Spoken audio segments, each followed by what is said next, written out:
So today we're facing Bayern Munich in a match that could send us 5 points clear at the top of the table, or completely derail our Bundesliga push.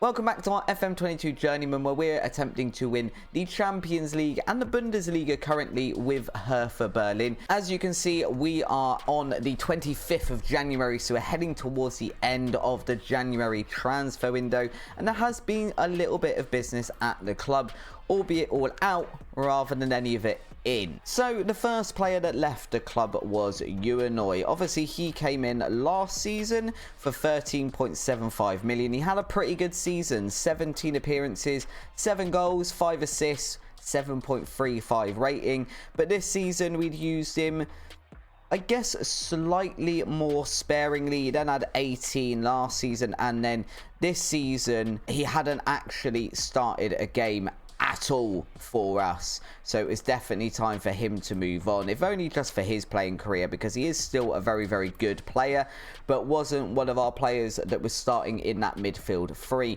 And it's pretty much the same story with Neuhaus. Neuhaus has gone over to Atletico Madrid for a £4 million fee. He'd made no appearances for us this season in the Bundesliga at all. He made 15, most of them off the bench last season, but wasn't a key player. Florentino Pena has left the club as well. Not necessarily one that I was keen on losing, but it was probably time as well. Again, 1 appearance this season. We bought him in for 23 million, expecting him to be the replacement for Lorenzo Luca, and then Lorenzo Luca decided to turn up and become a world-class striker. So we made quite a substantial loss on him. He's gone over to Crystal Palace. We've also lost Mickey Van Sass and Roderick. Roderick, I don't think, was ever a player that was going to be a first-team player at the club, so not one that we're overly worried about. It does mean finances-wise, we have £119 million in the transfer budget, and not really a lot that I want to improve in terms of the squad. I think the only place at the moment I really want to improve is over on this right wing, because we've kind of got Techahoa and then not really anyone that can come in behind him. The rest of the team I think's fine for the rest of this season. If we see good players in this last week that are available, I think we'd probably spend that 119 million. Realistically, we could maybe do with an even better goalkeeper than Unai Simon, or at least a very, very top tier sort of backup for him. Maybe a player that's in their 36, 37 years old, but was a very, very good goalkeeper in their prime. A bit like Mendy we had obviously for the last couple of seasons. Other than that, maybe we could do with a midfielder as well. Now we've lost Edworthy, but globally we're looking all right. For now though, we've got to turn our focus to Bayern Munich. But before we do that, one more thing that has actually happened, which I think will probably develop throughout this episode, because we've got a match against Bayern Munich and then we've got a whole week until we get to Borussia Dortmund. And that's that we had a job interview somewhere else. It's not a job we've applied for. It's a job that came to us, and that is Chelsea in the Premier League. You can see they're 8th at the moment. They're not necessarily performing badly. They've got 22 games played, and they're kind of, if they won their next 2, would see themselves all the way up to 5th and 1 point outside of the Champions League spots. But they've come to us, offered us an interview, which we did do just in case. So we'll see how that develops throughout the rest of the episode. Should we be offered the job, then potentially we can have a look at Chelsea in a bit more depth. I've just done that without showing you guys at all the lineup for today against Bayern Munich, but it is as follows: Unai Simon in goal, Castillo, Valdez, Lacroix and Funk as our back 4. And I've got Philip Silva and Schubert in midfield, Bodino over on the left with Techo on the right and Luca up front. We would normally play this pretty much all the time. This is our first choice 11, apart from the fact that Calvin would normally be on the subs bench and Diallo would be there in the defensive midfielder spot, but he's got a suspension after too many accumulated yellow cards. So instead today we're going with Calvin Phillips, who's a very capable replacement. Bayern Munich obviously down in 3rd. They are quite a bit behind us, but they're still obviously a very, very dangerous team. It's Bayern Munich. They've got Martinez up front still, for goodness sake. They've got Youssef Demir in there. Havertz is still there. As you can see by the league table, table. They're a full 9 points behind us. We are 2 points clear at the top of the table, ahead of FC Köln. Obviously, we could go 5 points clear here. We can afford to drop some points. We just don't really want to, and I'm just going to bring down the speed of this a little bit now we've kicked off. Obviously, as I said, when I play matches in between episodes, do that a little bit faster just to gain a little bit time, but it's quite hard to commentate on it at that speed. It's hard to commentate at this sort of speed. It's words are hard. Pedino here into the box to Luca, has a shot. It's parried away by the Bayern Munich goalkeeper, but it's been cleared only as far as Funk, and now Funk attempts to cross into the box. I think that took a bit of a deflection. Castillo tries to shoot from range, doesn't quite get that on target. That was a good first 48 seconds for us though, I'll give us that. And now we see a ball being played out from the back from Unai Simon as we attempt to build a counter-attack, but it's been cut out pretty quickly. And Adeyemi now, obviously we know him from our days at Manchester City, squares it into the box for Youssef Demir, and we're 1-0 down after 7 minutes. After 7 minutes, much is the Bayern Munich way. They come and derail all momentum we have time and time again. They are an irritating little German side. Not a fan. We've been in a fantastic form since the Tuesday episode. No, since yesterday's episode. Getting my days mixed up where I had to record in advance.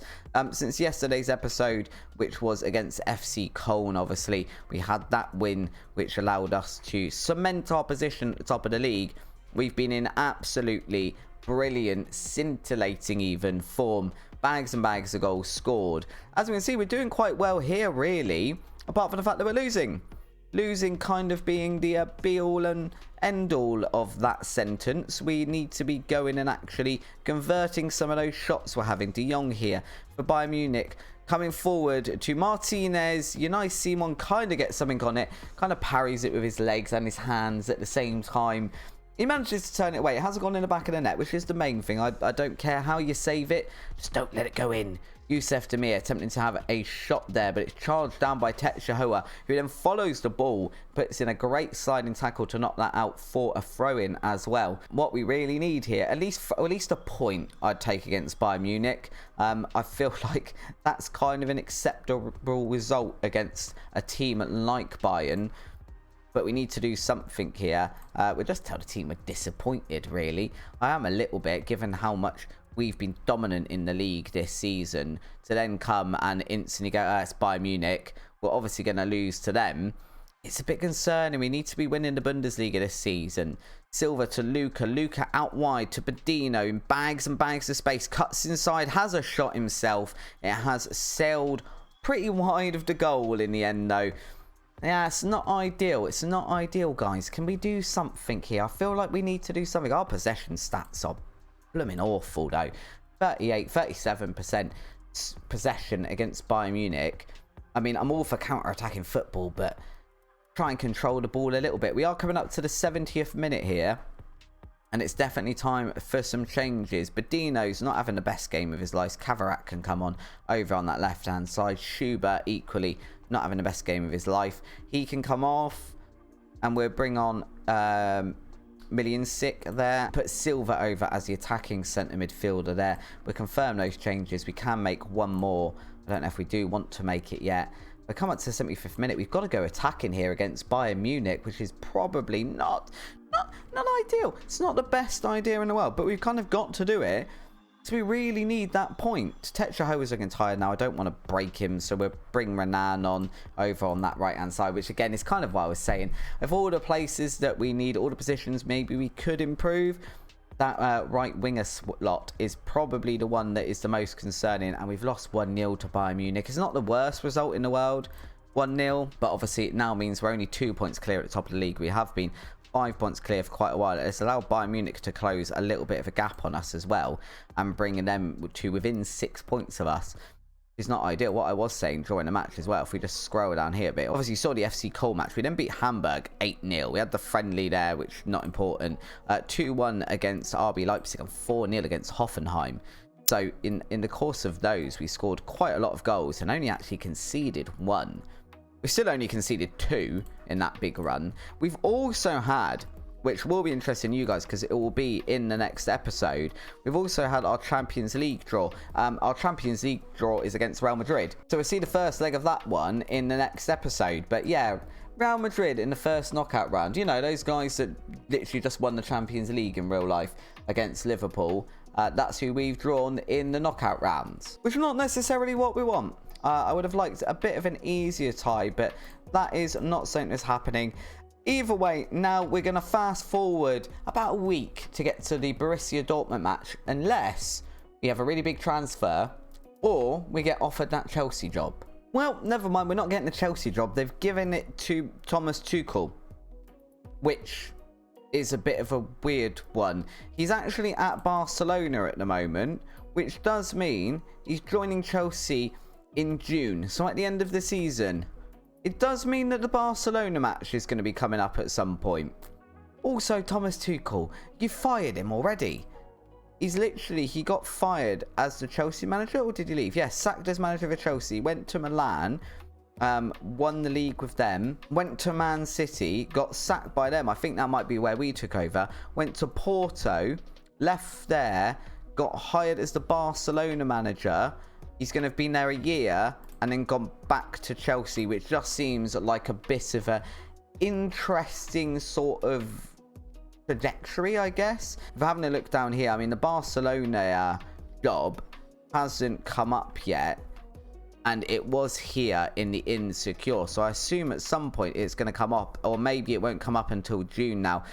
But there's nothing really else in here that's an interesting enough job to make me jump ship from Hertha Berlin, really. Chelsea, maybe, because I think, you know, they've got some money. They would have been capable of maybe going and winning the Champions League. But I think our best bet now, looking down here, is probably just sticking with Hertha Berlin, focusing on our next match. And we will have a new player to add to the squad for that match, which is Edworthy. He is a Dutch, I believe, international, question mark, 14 caps, yes. A Dutch international who has just come over from Manchester United. We've paid £75 million to get him here. But if we have a look at this, his potential is to be a world-class striker. We've actually brought him in to play on the right wing as a backup to Techahoa, but he could equally dethrone Lorenzo Luca in the long term. He's got really good finishing, he's got really good first touch, great dribbling. He could be a very, very important player for the seasons to come. That was about it in terms of the actual deadline day, though. We did eventually have one bid for Techahoa, which was from Manchester City, but it was insulting at £65 million, so we didn't even consider that one.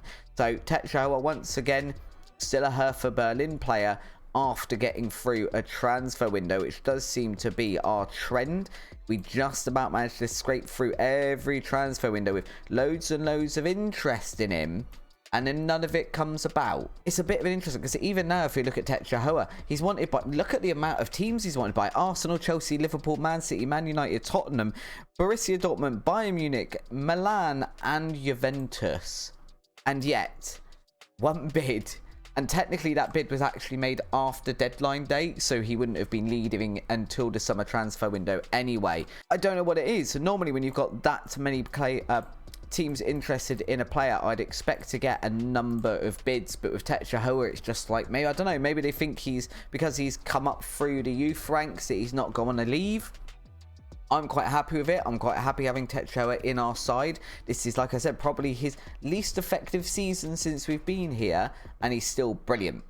So we're going to take that. The side is relatively unchanged, apart from Diallo obviously coming in for Mancini, for Calvin Phillips this match. But other than that, we've pretty much left it alone. Valdez here over to Castillo now, who's running down the left-hand wing. We really do need a win against Borussia Dortmund if we're going to keep up our Bundesliga title challenge. That's the ideal scenario. Any Funk now crossing it into the box to Badino. That one's been deflected and then headed out for a throw-in. As we can see, though, if this match played as it stands currently with our 1 point, we would still be 2 points above FC Köln. I believe they've drawn their match. Oh, it's all going wrong this episode. It's all going wrong.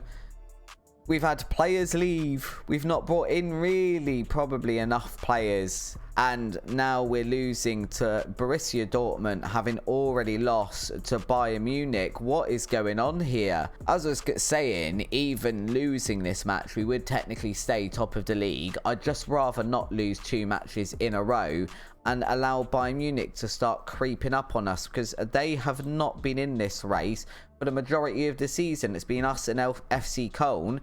I'd quite like it to stay that way. I don't really want Bayern Munich sneaking in at the last minute and winning yet another Bundesliga. Not when we have the chance to do it. Not when we are still around, still here at the top.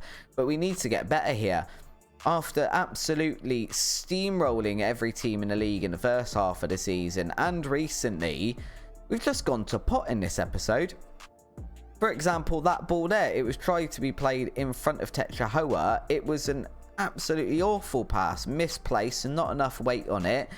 Just, I don't know what the team are doing all of a sudden. Badino here turning, trying to do something. Luca, Diallo forward to Badino. He's kind of got space into Tetra Hoa. Tetra Hoa takes a shot. It is going to go wide. Badino's got a yellow card as well, so we could probably just very quickly tell him to ease off to tackles as we take this throw in over to Silva. Diallo now, Schubert with a ball out wide to Castillo, into the box to Tetra Hoa. Tetra Hoa heads it home for his 10th goal of the season, showing exactly why it is we want to keep him at the club. Come hook or crook. Come hook or crook. You know what I mean. By any means necessary, we want to keep him at the club. I'd quite happily offer him a pay rise. I mean, we're not going to go down the Mbappe route of offering him a share in the club and letting him hire and fire players or whatever the heck it is that PSG have actually promised Mbappe in real life. It's very confusing. If you actually know what the heck is going on there at PSG, do let me know. But we want to keep Tetra at the club. Tetra Hoa is the Hertha Berlin version of Mbappe. I'm saying it now. I'm sticking by it as well.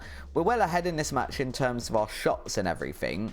Just, unfortunately, Borussia Dortmund got that early goal off of a Zagadou header on that corner. You know, he's quite a tall boy. I think he scored against us before. Luca now, though, has managed to regain the ball. Again, no, it's just a really poor pass.